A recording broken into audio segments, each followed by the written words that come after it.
Lecture 27। Page 1। 18वीं सदी के दौरान यूरोप और भारत में अंतर। 18वीं सदी के दौरान भारत और यूरोप के समाजों में भारी अंतर था। जैसे डायग्राम का विवरण। यह एक तुलनात्मक फ्लो चार्ट है जो यूरोप और भारत के सामाजिक शैक्षिक ढांचे के अंतर को स्पष्ट करता है। इसमें बाईं ओर प्रगतिशील यूरोप और दाईं ओर पारंपरिक भारत की विशेषताओं को सूचीबद्ध किया गया है।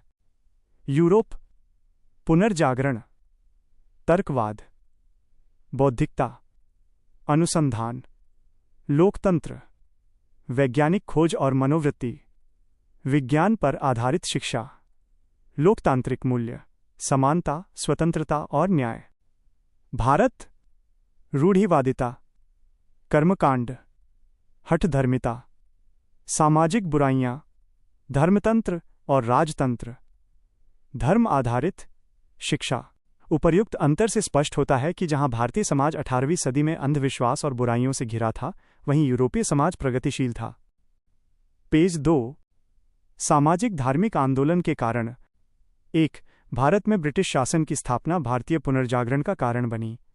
ब्रिटिश शासन में पाश्चात्य शिक्षा का प्रारंभ हुआ, जो लोकतांत्रिक मूल्यों और विज्ञान पर आधारित थी। भारतीय मध्यम वर्ग ने इस शिक्षा को प्राप्त किया और भारतीय समाज में विद्यमान बुराइयों को दूर करने का प्रयास किया। 2. सृजनात्मक साहित्य का प्रभाव। Right arrow.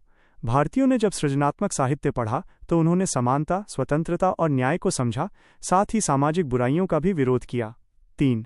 भारत में सामाजिक बुराइयों ने भारतीय विद्वानों को इस बात के लिए प्रभावित किया कि ये बुराइयां भारत को लगातार कमजोर कर रही हैं। 4. महिलाओं की स्थिति इस समय अत्यधिक खराब थी और इस स्थिति में सुधार का प्रयास भी पुनर्जागरण का कारण बना। पेज 3। 5. यातायात संचार के साधनों ने भी सामाजिक धार्मिक आंदोलन को विस्तारित किया, क्योंकि इससे विद्वानों को एक स्थान से दूसरे स्थानों पर जाना आसान हुआ।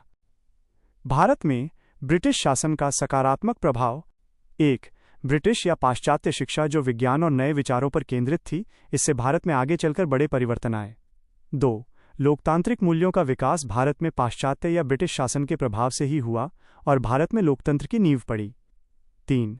उनकी शासन स्थापित होने के पश्चात भारत से राजतंत्र और धर्मतंत्र समाप्त होने लगा। 4. भारत में ब्रिटिशों की एक देन ये भी रही कि वैज्ञानिक मनोवृत्ति और तार्किकता का विकास हुआ। 5. ब्रिटिशों के द्वारा ही भारत में प्रेस के विकास को आगे बढ़ाया गया और प्रेस के विकास ने सामाजिक धार्मिक आंदोलन और राष्ट्रवाद के विकास में भूमिका निभाई। पेज 4। 6. यातायात और संचार के साधनों का विकास भी भारत में ब्रिटिश शासन का सकारात्मक प्रभाव है।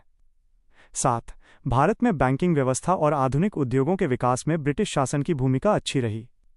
8. अपनी नीति प्रगतिशील सक्रियता को भी आगे बढ़ाया, जैसे सती प्रथा का अंत 1829 लॉर्ड विलियम बेंटिक, कन्या शिशु वध 1784 में वॉरेन हेस्टिंग्स, 1804 में वेलेस्ली के द्वारा समाप्त, दास प्रथा और नर बलि प्रथा का अंत 1843 लॉर्ड एलनबरो, विधवा पुनर्विवाह का प्रारंभ 1856 लॉर्ड डलहौजी, ईश्वर चंद्र विद्यासागर के प्रयासों से।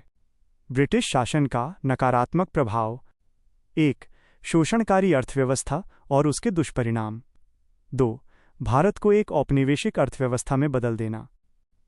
पेज 5। 3. पक्षपातपूर्ण प्रशासनिक व्यवस्था। 4. पक्षपातपूर्ण न्याय प्रणाली। 5. जातीय या नस्लीय भेदभाव।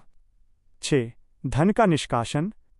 7. धार्मिक हस्तक्षेप इत्यादि। भारतीय समाज में पुनर्जागरण या सामाजिक धार्मिक आंदोलन के मुद्दे। सामाजिक कुरीतियां। 1. महिलाओं की खराब स्थिति। 2. सती प्रथा।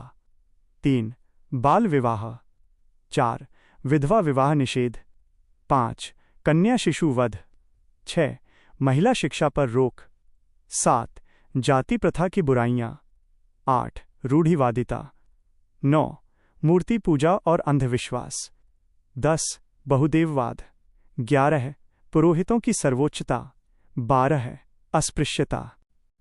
पेज 6। 13. धर्मतंत्र का प्रभाव। 14. धर्म पर आधारित शिक्षा। सामाजिक धार्मिक आंदोलन के मुख्य व्यक्तित्व। 1. Raja Ram Mohan Roy. 2. Swami Dayanand Saraswati. 3. Swami Vivekanand. 4. Annie Besant. 5. Mahadev Govind Ranade. 6. Ishwar Chandra Vidyasagar. 7. Gopal Hari Deshmukh. 8. Jyotiba Phule. 9. Pandita Ramabai. 10. Henry Vivian Derozio. Raja Ram Mohan Roy. Raja Ram Mohan Roy का जन्म 1772 में राधानगर, बंगाल में हुआ था। ये आधुनिक भारत के पहले समाज सुधारक थे। पेज 7. इन्होंने अपने सुधारों से सामाजिक कुरीतियों पर प्रहार किया और लोगों को एक नया मार्ग दिखाया। डायग्राम का विवरण। ये राजा राम मोहन राय के जीवन और उनके योगदानों को दर्शाने वाला एक माइंड मैप विभाजन चार्ट है। इसमें मुख्य नाम से 4 शाखाएं निकल रही हैं: परिचय, उपाधियां, विचारधारा और पुस्तकें एवं संस्थाएं। ब्रह्म समाज। विचारधारा के अंतर्गत 4 उपबिंदु दिए गए हैं। राजा राम मोहन राय। चार्ट संरचना राइट एरो। परिचय राइट एरो।